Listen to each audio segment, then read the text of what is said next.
Part 3. When I fed the goats that evening, they still seemed mad at me from the morning. With all the pig business, I hadn't gotten their morning meal to them until nearly 10 a.m., and as I entered the pen, they eyed me warily. "May," a brown one bleated, with a look of betrayal in its slit-pupil eyes.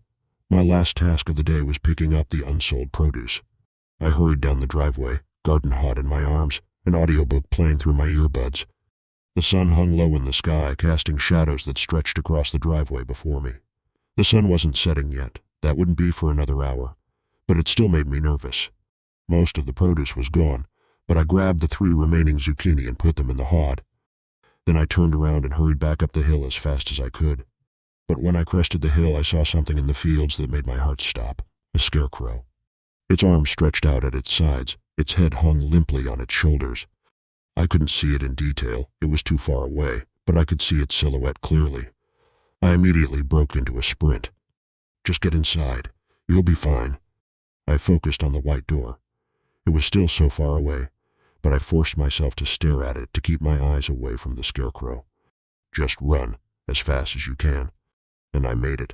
I slammed the door shut, drew the deadbolt, closed all the curtains, checked all the other locks. And then I collapsed onto the couch and called my boyfriend, Derek. "You have to come here," I told him. "There's someone out there," and I ran inside, but I think. I rambled on in incoherent sentences until he interrupted me. "Wait, slow down. You think there's someone out there?" "Yes. Are you sure?" Derek was a good man, but he often thought I was being a little too paranoid, a little too scared. When I insisted I was being followed home from work, he told me it was probably nothing and just some guy walking the same route as me. When I heard sounds in the middle of the night, he insisted it was the house settling. When I watched true crime shows and told him how we need to do X or Y so we don't fall victim to a crime like that, he'd just laugh. It wasn't intentionally mean, but in these moments it was painfully obvious he'd grown up as a man, with little to be afraid of in this world. Yes, I'm sure. They said the farm doesn't use scarecrows, and there's a scarecrow standing on the hill, watching me. I heard a loud sigh on the other end. "Are you saying you don't believe me?" "I didn't say anything," he said calmly. "You sighed." "Okay, sorry, it's just, this sounds really..." He trailed off. "Never mind. Please, just come over here. I'll explain everything." "Why don't you come over here?" "Because if I go outside, the scarecrow will get me." Silence, and then I realized that sentence did sound pretty unhinged on its own. "Listen, there's been really weird stuff happening on this farm." And then I launched into an explanation of everything. The list of rules, the sunflowers, the cornfield, even the pigman. "Why didn't you tell me all this earlier?" he asked when I'd finished. "Because you wouldn't believe me." "You still don't." "I'm trying to. Just, this sounds like a lot of ghost story type stuff, you know?" Another sigh. "But look, I can tell you're upset. I'm coming over, okay? I'm leaving right now. Be there in a half hour." I ended the call and stared at the curtains. For a minute I was tempted to part them, to make sure the scarecrow hadn't gotten closer, but I wasn't going to disobey the rules.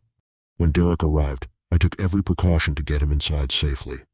I told him to park as close to the house as possible, look around for scarecrows, and then run as fast as he could. As soon as he was inside safely, my fear melted away. We put on a movie, had some good laughs, and then went to bed. But around 2 a.m., something woke me with a start. And when I sat up, I realized Derek was gone. "Derek," I called out, walking into the hallway. "Where are you?" When he didn't reply, I walked downstairs. I found him standing in front of the window, peering outside. "Hey," I hissed. "You're not supposed to look outside." "Shish, there's someone out there." My blood ran cold. I joined him at the window and scanned the fields. "I don't see anyone." No, there was definitely someone out there. His fingers inched towards his belt, and my heart plummeted when I saw the shiny black metal sticking out of his pocket. "You brought your gun. You said you were scared," he whispered back. "You said someone was out there." "I didn't really believe you, but now I do. Aren't you glad I brought it?" "No, I never want to be near that thing. Okay, we can have some stupid debate about gun rights later. Right now there's someone out there, and if we just go back to sleep, we might not wake up in the morning." "Derek, I'm just telling it like it is." I crossed my arms and stared out into the fields with him. And then, just as I was about to turn away, I saw it. A shadowy figure, walking along the edge of the sunflower field. Derek didn't waste any time. He unbolted the door and swung it open. "Hey you, get off our property. I've got a gun." The figure stopped, paused, and then sidestepped into the sunflowers. Before I could stop him, Derek ran out of the house. "Derek!" I shouted, but he didn't stop. I paused at the threshold, and then I sprinted out after him. "Come back!" He was running straight for the sunflower field. "Don't go in there!"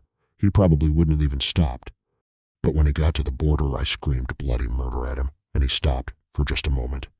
"You can't go in there," I panted, grabbing his arm. "The sunflowers, yeah, you told me they're evil or watch you or something. I think I can handle myself." He gestured to his gun, "And if I don't scare this, he's going to come back and or do whatever he came here to do." With that, he disappeared into the foliage. I stood there panting at the border of the field. "He'll be okay," I lied to myself. "He'll be okay." As the adrenaline faded, I lifted my head and scanned the flowers.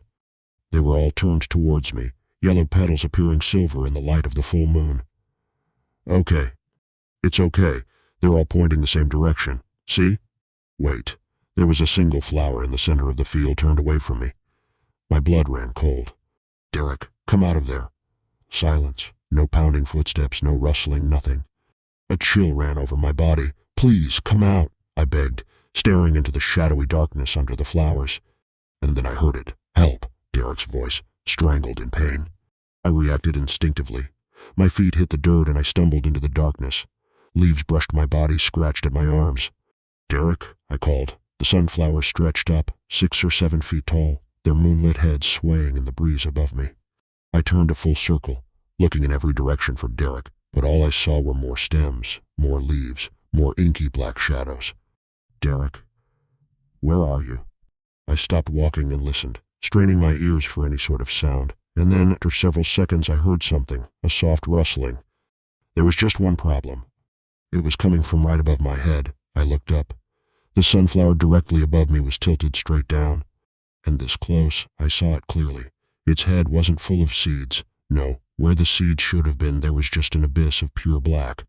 And there were things between the petals and the abyss, white, sharp things, all pointed towards the center.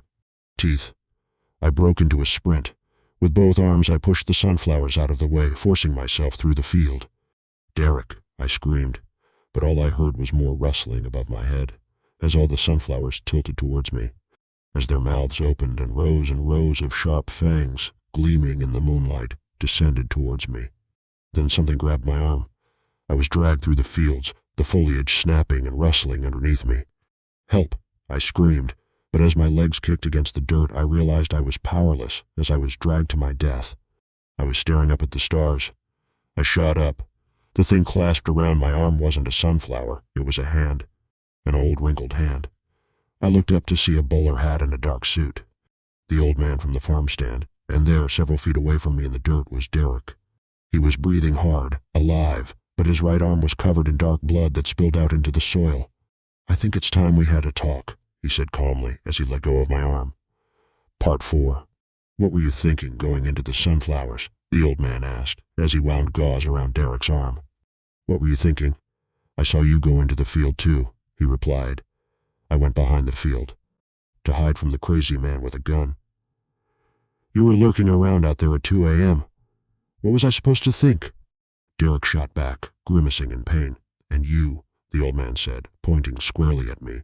"You should have known that if he couldn't kill whatever was attacking him with a gun, going in after him was an idiot move. I wanted to save him. I said, arms crossed." "Oh, so you were armed too?" "No," he shook his head.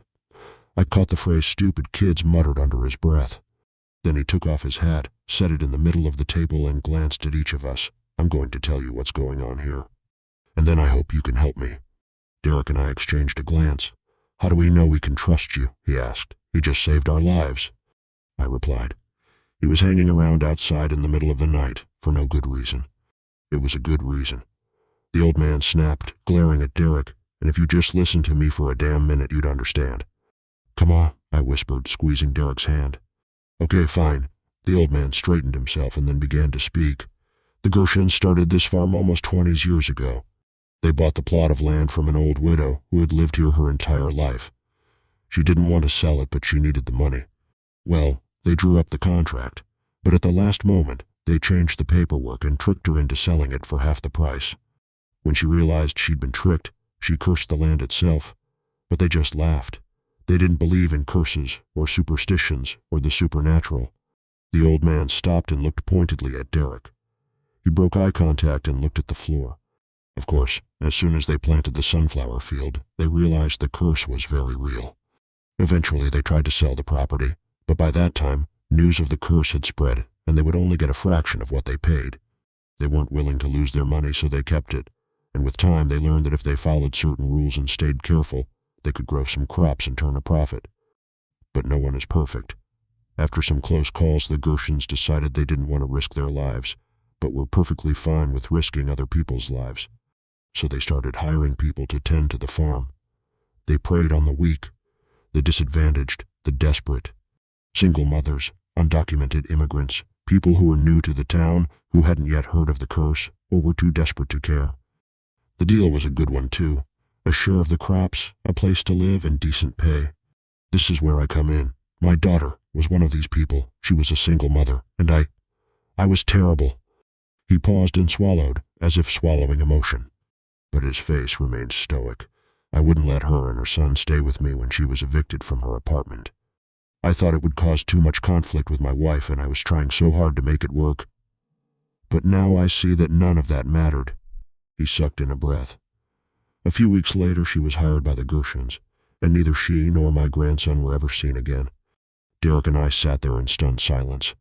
"I'm so sorry," I finally choked out. That's horrible. Then help me get them back," he said, a pleading look in his eye. "Get them back. They're not dead, you see." I recognized the voice in the cornfield. It's the voice of my grandson. Silence fell over the three of us. Derek and I looked at each other. The old man must have noticed our confusion because he continued, "The victims aren't always killed. Sometimes they're transformed, like my daughter and grandson in the cornfield, or the scarecrow, or the pigs." I clapped my hands over my mouth. "The pigs?" He nodded. No. I called the police. When I saw one. And they came, and I think they..." Tears burned my eyes. "I think they killed him. I'm so sorry to hear that, but it's not your fault. The Gershons have a lot of power in this town. They have a deal with the police. Dirty cops have been known to get rid of evidence in the sunflower field." He sighed. "I've devoted the past 3 years of my life to this. I've run into every obstacle, know everything there is to know. A lot of it I learned from the widow's children directly." "So is there a way to get them back? The people who were transformed?" I asked. "Yes, I was never able to get into the house before. The Gershons made sure of that. But now..." He reached into his pocket and pulled out what appeared to be a small mesh bag. Within, among what looked like dried plant material, I could make out something long and white. A bone? "This is what the widow used to create the curse. Her daughter told me it was hidden behind the medicine cabinet in the bathroom, and there it was. Using this, I should be able to reverse the curse's effects." He glanced at Derek and then back at me. "So will you help me?" I paused, looking into the old man's blue eyes, and then I nodded. We began at dawn. The sun crested over the hill, sending long shadows over the path. The old man led us to the edge of the cornfield, which now in the daylight didn't look so ominous. The stalks swayed gently in the breeze, illuminated in gold from the rising sun. "Are you ready?" he asked. Derek and I stood several feet away as he lifted the bag. He recited several sentences of Latin or some other language, something he'd memorized in his research, I assumed. He nearly shouted the last sentence. Then he dumped the contents of the bag on the ground. The dried leaves scattered in the wind. The bone twirled in the air, then bounced into the dirt. For a minute, nothing happened. But then I heard it, a soft rustling from within the corn. Slowly it grew louder and louder. I grabbed Derek's hand and squeezed it, bracing myself for some eldritch horror to come out. But it had worked. A woman walked out of the corn, tall and thin, holding hands with a smiling little boy. I watched, my eyes welling up with tears, as the woman hugged her father. Then as both of them hugged the little boy. "Come on," the old man said, wiping his eyes. "It's time for you to come home." The old man started down the driveway, towards the main road, with his daughter and his grandson in his wake. Dread twisted my gut. Something felt off. He was just leaving, without looking for the others, without even a glance in our direction. I scanned the farm, but I didn't see anyone emerging, didn't hear any voices. "Hey," I called out. "What about the others?" The old man stopped and turned around. He wasn't smiling. "I'm sorry," he said. My heart sunk further. "What do you mean you're sorry?" The curse can't be reversed, he said, his blue eyes glinting in the rising sun. The only way to free someone from the farm is to give someone in their place. No, he doesn't mean. I'm sorry, the old man said. He put his arm around his daughter. She looked back at us with sadness in her eyes, holding her little boy's hand. And then he continued down the driveway. Don't walk away, I screamed. Emily, Derek started. Come back here, right now, Emily. This time Derek's voice had an odd quality to it. It was muffled, raspy. I whipped around and froze. Straw was poking out of Derek's mouth. No, I screamed, stumbling over to him, but it was too late. His skin was sickly gray. His eyes were glassy and blank. And his lips, they almost looked like they'd been drawn on with marker. I watched in horror as the man I loved turned into a scarecrow. Derek, I sobbed. Please. His body was still above me. Arms stretched stiffly out at his sides. Flannel shirt stuffed with straw. Burlap head hanging limply on his shoulders. And then he moved. His head swung wildly towards me. His eyes, now nothing more than buttons, fixed squarely on me. Ran. I ran as fast as I could towards the house. But I could feel something changing inside me. Everything felt off balance. My legs felt all wrong, bending and twisting underneath me. I stumbled inside and collapsed to the floor, crying. But I knew I was changing too. For some reason, my changes are happening more slowly than Derek's. But when I look in the mirror, I can see the changes. My nose is longer. My ears are twisted. My skin is pinker. So I tried to type this up as quickly as I could. Please stay far away from Gershon Farm. Don't buy their stuff. Don't go to work there. Don't do anything. Run as fast as you can and never look back. I would say more, but it's getting harder to type. The space between my fingers is melting away. My hands are growing stiff. In just an hour or so they will be hooves, and I will have no way of communicating with the outside world. So please, whatever you do, don't come to Gershon Farm.